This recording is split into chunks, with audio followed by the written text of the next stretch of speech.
할렐루야. 하나님의 사랑하심과 자비하심과 공의로우심으로 여러분에게 인사를 드립니다. 오늘 하루도 첫 시간을 하나님의 말씀으로 함께 하시는 여러분들에게 성삼위 하나님의 은혜가 충만한 하루가 되시기를 바랍니다.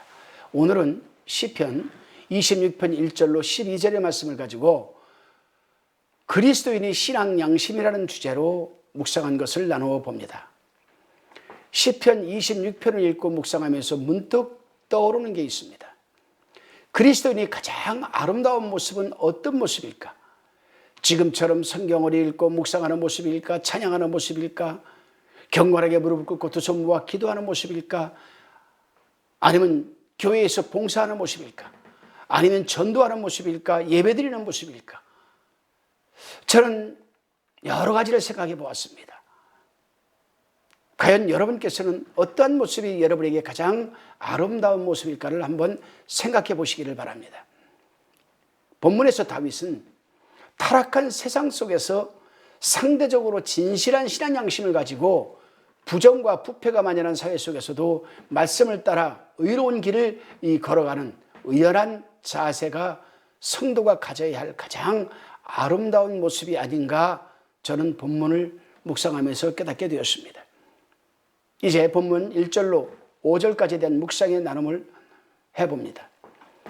하나님 앞에서 다윗은 부귀영화를 위하여서 기름 부음을 받은 왕을 배반할 정도로 간사한 자들과 함께 하지 않는다고 말하면서 자신의 무죄함을 지금 하나님 앞에 호소하고 있습니다. 다윗이 이 시를 기록할 당시는 매우 위급한 상황에서 조급한 심정이었음을 우리는 엿볼 수가 있습니다. 본문 4절 5절을 보면 당시 사회를 구성하고 있던 다양한 종류의 사람들을 소개함으로써 당시 시대상을 우리는 또한 엿볼 수가 있습니다. 그 당시 사회는 허망한 자들, 이 허망한 자들이란 마음과 행위에 있어서 가치 없는 자들이라는 뜻입니다. 간사한 자들, 진리의 탈을 쓴 위선자들이죠. 예수님께서는 바리새인들에게 양의 탈을 쓴 늑대라고 했습니다. 무덤 속에 있는 뼈들이라고 그랬습니다. 바리새인들을. 바로 이들이 간사한 자들입니다.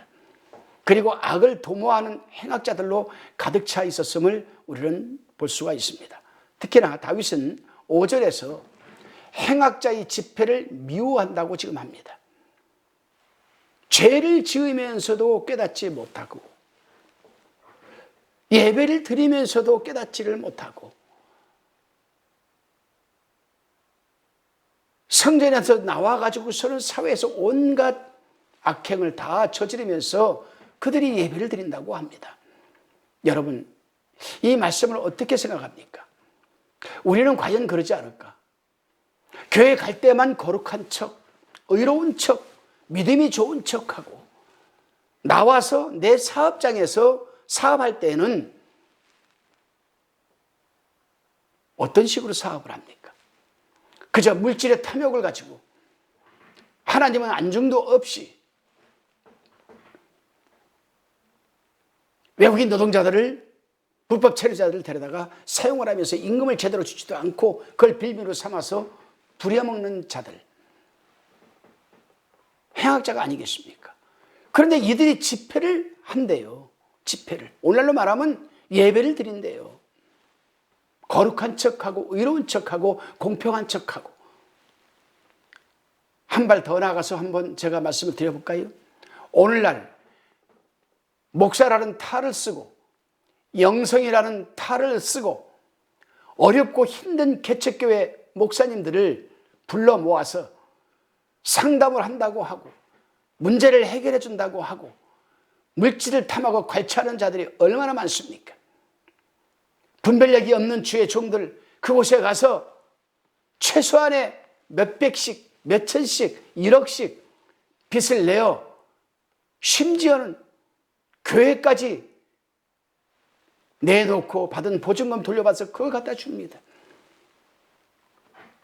1년이 지나면 대영성가가 된다고 하니까 어떻습니까 여러분? 2년이 되었는데도 지금 거기서 나오지를 못하고 상처만 받고 오고 가도 하지 못하고 있습니다. 갈 데가 없기 때문에. 과연 이들이 바로 행악자의 집회를 하는 자들이 아니겠습니까? 여러분, 이 시대는 분별력을 요구하는 시대입니다. 얼마나 많은 타락한 잘못된 사람들이 주의 종이라는 탈을 쓰고 얼마나 많은 불법을 자행하고 있는 시대가 아닌지 모릅니다. 그들은 그 돈 가지고 뭐를 합니까? 가난한 자들 돕습니까? 그래요. 오늘 본문 저는 지금 문자적으로 말씀을 드렸습니다. 행악자의 집회를 미워한다. 문자적으로. 여기서 말하고 있는 행악자의 집회는 과연 무엇을 말할까? 그것은 하나님을 믿으면서도 말과 행동이 전혀 다른 사람들이 하나님 앞에 예배드려 나오는 모습을 말하는 겁니다.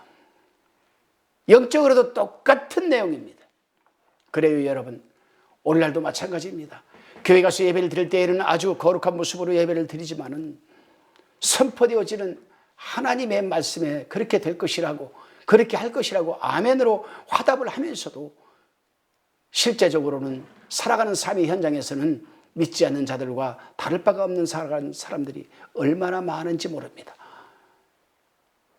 여러분, 오늘 다윗이 말한 말 명심하십시오. 행악자의 집회를 미워한다. 우리가 바로 그런 걸 미워해야 됩니다. 그렇습니다, 여러분. 이렇게 부패한 사회에서 정직하고 의롭게 살아간다는 것은 사실 단호한 결단이 없이는 불가능할 정도로 참으로 어려울 것입니다. 왜냐하면 이러한 사회에서 하나님의 뜻대로 진실하게 살기 위해서는 시대 정신에 타협하지 않고 시대에 동화되지 않고 시대에 타협하지 않고 구별되게 살아가야 때문입니다. 구별된 삶을 살아야죠. 그렇습니다, 여러분. 세속에 물들지 않고 자신의 양심과 가치관을 견지한다는 것은 자신의 이익과 기득권을 완전히 포기하지 않고서는 불가능한 것입니다. 철저한 자기 부인이 선행된 사람만이 일관성 있는 삶의 방식을 소유할 수가 있는 것이 아니겠습니까? 그래서 주님께서는 아무든지 나를 따라오려거든 자기를 부인하고 자기 십자가를 지고 나를 쫓을 것이냐라고 마가복음 8장 34절에서 말씀하시는 겁니다. 여기에서 자기 십자가가 뭡니까? 지금까지 잘못되게 살아왔던 것을 다 버리고 잘못된 것을 고치고 예수 믿는 것 때문에 손해볼 것은 손해보고 예수님 믿는 것 때문에 가지 말아야 할 것을 가지 않고 이게 자기 십자가 아니겠습니까? 그렇기 때문에 자기를 부인하고 예수 믿기 이전의 삶을 살았던 자신을 부인해버려야 돼요. 다 부인해버려야 됩니다. 예수님께서 산상복음에서 뭐라고 했습니까? 심령이 가난한 자는 복이 있나니 천국이 저희 것임이니라 라고 말씀드렸습니다. 여기서 여러분 심령이 가난하다는 뜻이 무엇일까요? 우리는 세상 것으로 가득 차 있어서 하나님의 말씀에 들어갈 자리가 없어요. 없습니다. 머리도 세상적 지식으로 세상 것으로 가득 차서 하나님의 말씀에 들어갈 자리가 없어요. 그래서 심령이 가난한 자는, 비어있는 자는 의로운 것으로 채워지기 때문에 천국이 저희 것이라고 한 것 아니겠습니까? 저는 적어도 그렇게 생각하고 있습니다. 여러분, 이 말씀을 깊이 생각해 보셔야 합니다. 이제 다시금 본문 6절로 12절까지에 대한 이 말씀을 묵상한 것을 나누어 봅니다. 다윗은 이렇게 말을 하고 있습니다. 내가 무죄함으로 손을 씻고 주의 단에 두루 다니며 내가 주의 계신 집과 주의 영광이 거하는 곳을 사랑하오니, 이 두 구절에 우리는 주목해 봐야 됩니다. 이 말씀은 다윗이 성전에서 드리는 예배의식의 진실성과 완전성을 주장하는 겁니다. 다윗은 대적들과는 달리, 행악하는 자들이 제사 드리는 것과는 달리 두 마음을 품지 않고, 세상적인 마음과 하나님의 이 두 가지를 품지 않고 주의 영광이 거하는 성소를 사랑하며 오직 only 템플입니다. only 템플. 오직 성전만을 사랑하며 영적인 순결을 지금 견지하고 있는 모습입니다. 그렇습니다, 여러분. 우리가 적어도 하나님을 사랑하고 교회 가서 예배를 드린다라면은 적어도 영적으로는 순결해야 되지 않겠습니까? 바로 다윗은 이 모습을 지금 우리에게 피력하고 있는 거예요. 오늘날 형식적으로나 습관적으로, 상투적으로, 기계적으로, 통속적으로 예배드리는 사람들처럼 다윗은 그런 예배를 드리지 않았습니다. 6절에 보면 그는 경건함으로 하나님께 나아가 정결례를 행하였고, 7절에 보면 진정 마음에서 우러나오는 진정성 있는 진실된 감사로서 예배를 드렸다고 고백합니다. 하나님이 어찌 기뻐하지 않으시겠습니까? 그래서 하나님께서는 다윗에게 내 마음에 합한 자라, 이렇게 말씀을 칭찬하고 계시는 거예요.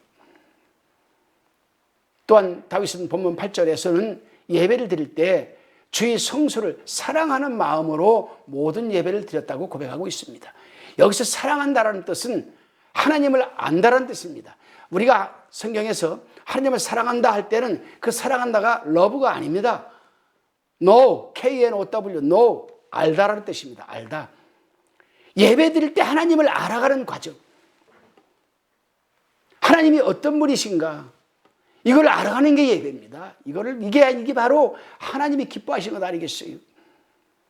다윗은 이처럼 항상 참 마음으로 하나님을 알아가고 가까이 한 경건의 사람이었습니다.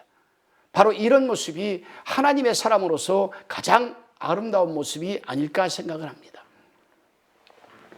오늘날 우리는 예배를 드리면서도 아무 생각 없이 하나님의 임재함의 느낌도 없이 그저 습관적으로 형식적으로 예배드릴 때가 얼마나 많은지, 나는 또 그러하지 않은지 한번 돌아봐야 할 겁니다. 그렇습니다, 여러분. 사랑하는 여러분, 이제 하나님의 사람 우리들은 형식과 습관적인 예배를 떠나서 다윗처럼 경건성을 갖고 하나님이 우리 앞에 계시고 우리가 하나님 앞에 예배를 드린다라는 코람데오적인 예배에 임해야 할 것입니다. 그래야만 예배를 드릴 때 예배의 성취감을 누릴 수가 있고 다윗처럼 자신의 구원함을 12절에 나와 있는 대로 확신함을 가질 수가 있는 겁니다. 오늘 하루 여러분, 아니 이번 수요 예배, 주일 예배, 금요 철야 때마다 진정성 있는 하나님을 진실되게 알아가는 코람데오적인 예배가 되시기를 주님의 이름으로 축원드립니다. 기도드리시겠습니다. 주님, 지금까지 제가 성전에 나아가서 거룩하신 하나님 앞에 예배를 드리면서 그저 형식적으로나 습관적으로 예배를 드리고 있지 않는지, 시간에 쫓기는 예배를 드리고 있지 않는지 돌아보며 회개를 합니다. 이제부터라도 다윗의 신앙과 겸손을 배우게 하여 주시고 하나님을 믿는 자로서 다윗처럼 올바른 예배 정신과 삶의 자세를 회복하며 견지하게 하여 주옵소서. 감사드리옵고 예수님의 이름으로 기도드리옵나이다.